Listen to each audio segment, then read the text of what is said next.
Have you ever wondered how it was truly possible for one man, his family, and thousands of animals to survive 370 days locked inside a wooden vessel, surrounded by endless waters? The story of Noah is often told like a children's tale. Animals in pairs, a big boat and a rainbow at the end. But what if I told you that behind this familiar narrative lies one of the most extraordinary survival accounts in human history, filled with divine secrets that science alone cannot explain? Think about it.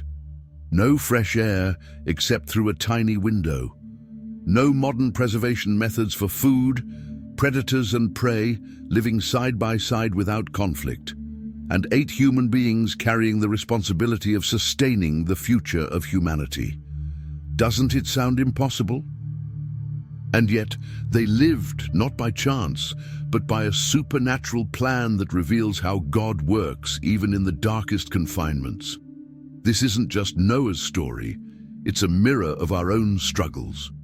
Haven't you ever felt trapped, surrounded by chaos, unable to see when the storm will end? What if Noah's 370 days in the ark hold the key to understanding how faith sustains us in the longest storms of life? Stay with me, because what you are about to discover in this video will challenge the way you've always seen the flood, and it will reveal lessons about endurance, obedience, and divine provision that are more relevant today than ever before. Imagine being locked inside a massive wooden vessel with your entire family and thousands of animals, unable to step outside, unable to see the horizon, surrounded only by endless waters. This was Noah's reality for more than 370 days.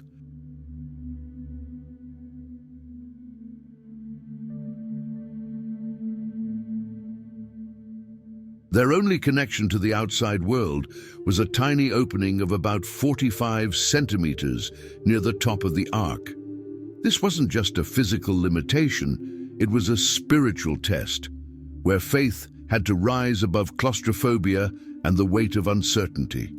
Inside, the atmosphere was heavy, the constant smell of animals, the dampness of wood soaked in moisture, and the lack of fresh air made each day feel like an eternity.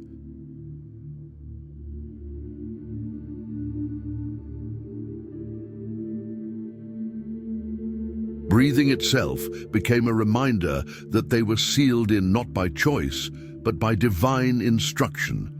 Every sunrise behind thick wooden walls was a call to trust God's plan, even when they couldn't see beyond their confinement. Think about the noise, roars, bleats, screeches, and the restless movements of creatures packed together. For Noah and his family, silence was rare. Yet within the chaos, they had to cultivate inner peace, learning that true quietness comes not from the absence of sound, but from trusting God's presence in the storm. The ark wasn't just a survival chamber, it was a spiritual classroom. And what about the monotony?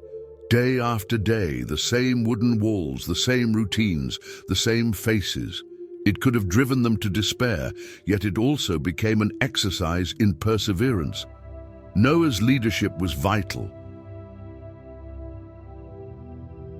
He reminded his family daily that the ark was not a prison, but a sanctuary chosen by God. The difference lay in perspective, confinement in fear or confinement in faith. This prolonged isolation carried a hidden purpose. Just as the floodwaters cleansed the earth, the confinement cleansed their hearts from distraction. By stripping away freedom of movement, God gave them freedom of focus. But here's the question that lingers.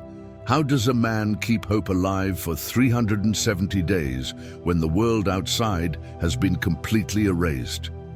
Picture a colossal structure rising in the middle of a world that had never seen rain as we know it. The ark was not a tiny boat, but a giant vessel measuring 135 meters long, 22 meters wide, and 13 meters high. That's the length of 3 small soccer fields placed end to end and stacked with the height of a 4-story building. When we imagine Noah hammering each plank, we realize this wasn't a simple project. It was a divine engineering marvel. Inside, the ark was divided into 3 floors, each about 4 meters high. These weren't random divisions, but carefully designed spaces meant to separate animals, food storage, and family quarters.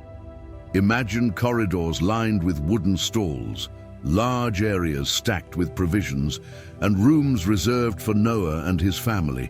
The design revealed order, not chaos, and showed how God's instructions were precise and purposeful. For many skeptics, such dimensions seem exaggerated, but when studied, they prove both realistic and functional.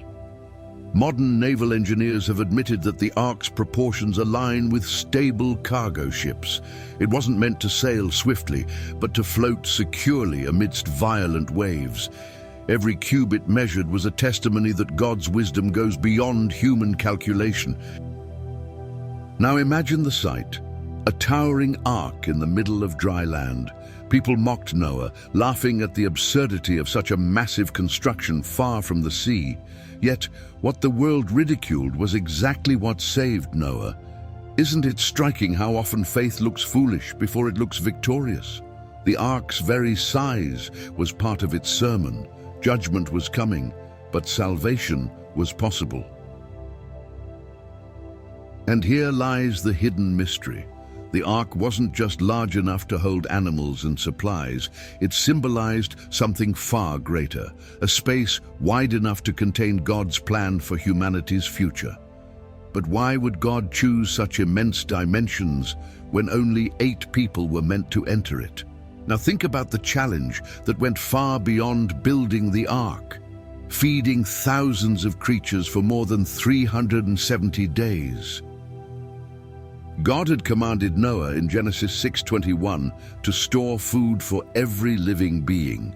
That meant grains, seeds, dried fruits, roots, and even tree branches for certain animals. This wasn't a one-week camping trip. It was over a year of careful planning, requiring tons upon tons of provisions. Every bag of grain and every jar of dried fruit was an act of obedience. Imagine the scale. Oxen needing fodder, birds needing seeds, lions requiring meat alternatives that God may have divinely provided. No refrigerators, no modern preservation methods. Dried food, salted goods, and stored vegetation had to last through humidity, storms, and long months of confinement. Each bite consumed was a reminder of God's foresight, for only His wisdom could have inspired such meticulous preparation. The daily routine of feeding must have been exhausting. Morning and evening rounds, buckets lifted up ladders, hay carried through corridors, seeds scattered into cages.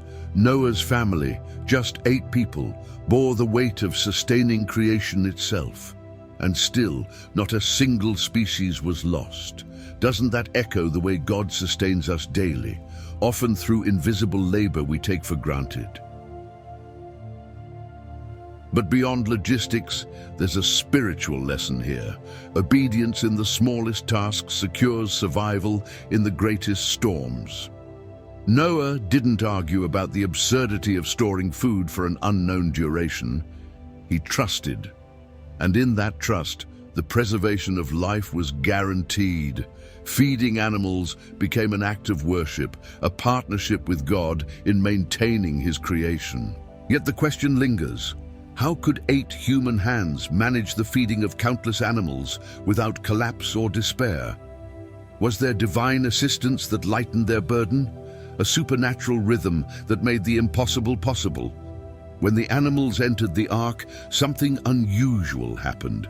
God instructed Noah to bring 7 pairs of clean animals and only 1 pair of unclean animals.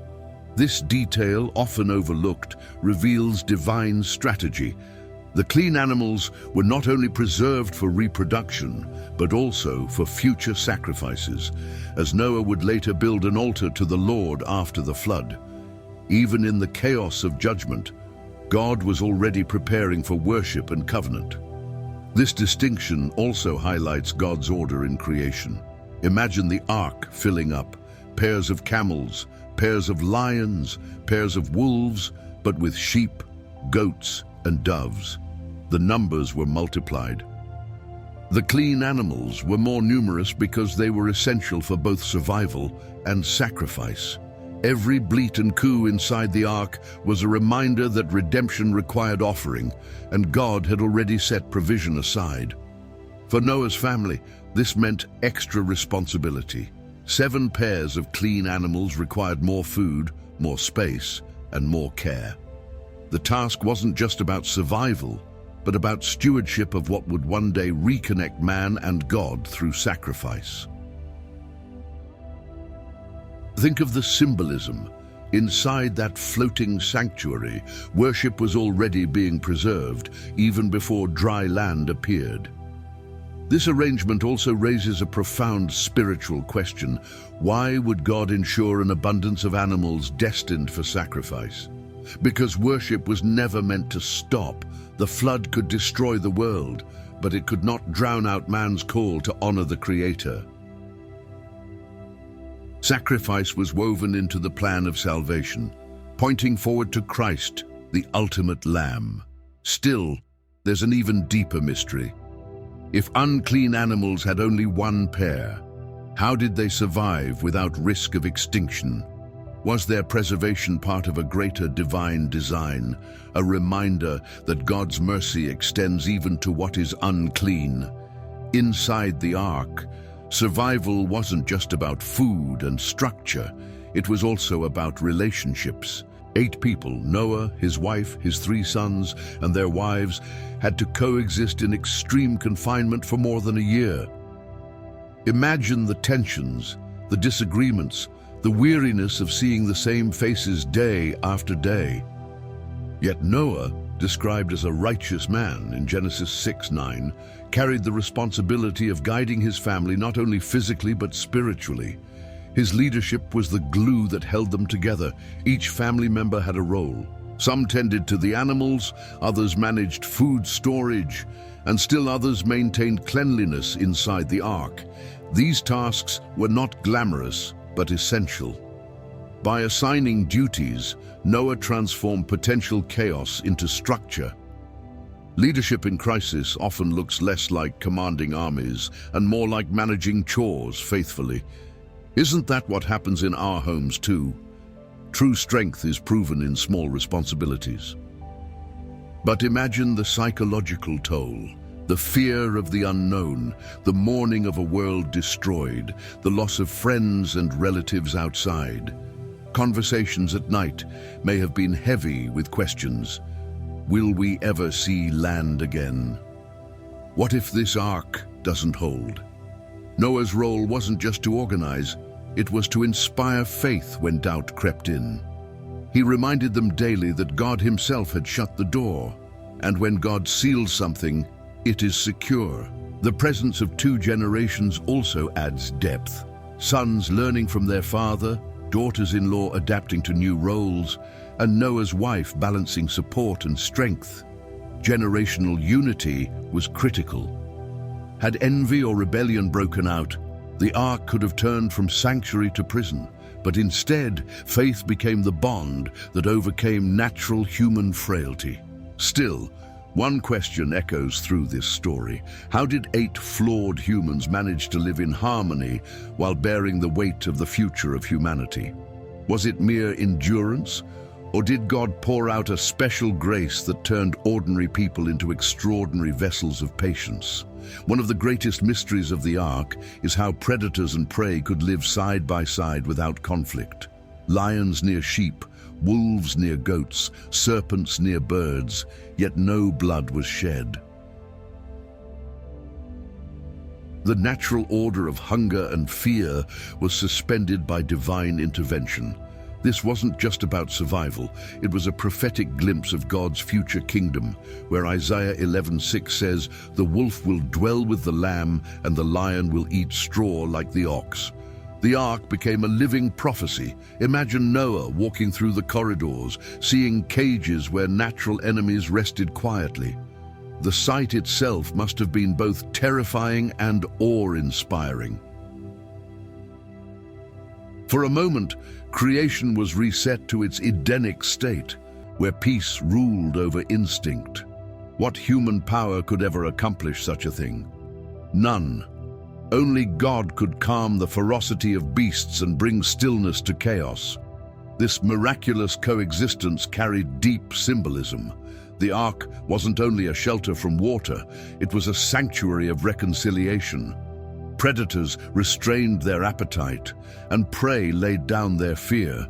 In that harmony, we glimpse the heart of God, that his plan for the world is not endless conflict, but restoration. The ark wasn't merely about surviving the flood, it foreshadowed a new creation. For Noah's family, this must have been a daily reminder of divine protection. Every time they saw a lion walk calmly or a hawk rest without attacking, they were reassured that the same God who subdued the beasts could also guard their own lives. The presence of predators didn't mean danger. It meant evidence of God's power, working in ways they couldn't fully grasp. Yet a haunting question remains. If God could suspend the laws of nature for a season, what does that tell us about his ability to intervene in our own struggles? Could it be that the ark was more than a refuge? It was a rehearsal of the peace that one day will cover the earth.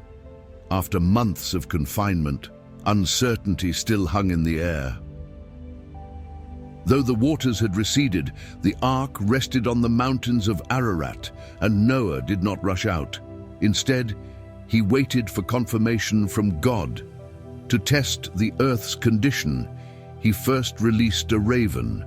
The raven flew back and forth, never bringing any sign of dry land. It was a restless messenger, symbolizing incomplete answers and the lingering chaos outside. Then came the dove, a gentler, more hopeful test. The first time Noah sent it out, the dove found no place to rest and returned, but on the second flight, it carried back a fresh olive leaf in its beak.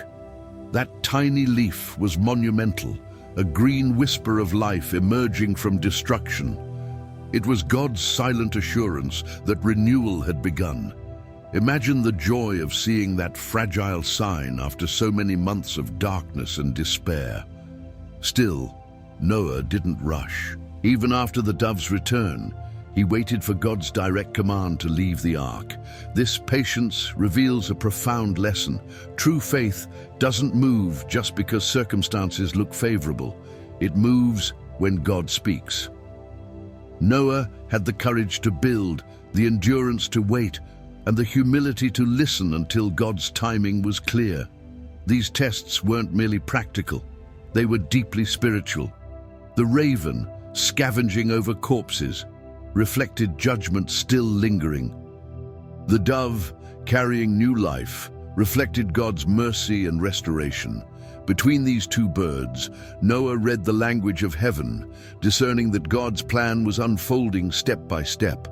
But here lies a powerful question. If Noah needed such clear signs to step into a new world, what signs might God be placing before us today to show that it's time to leave behind old waters and walk into renewal? Noah's survival inside the ark wasn't just a story of wood, animals, and water.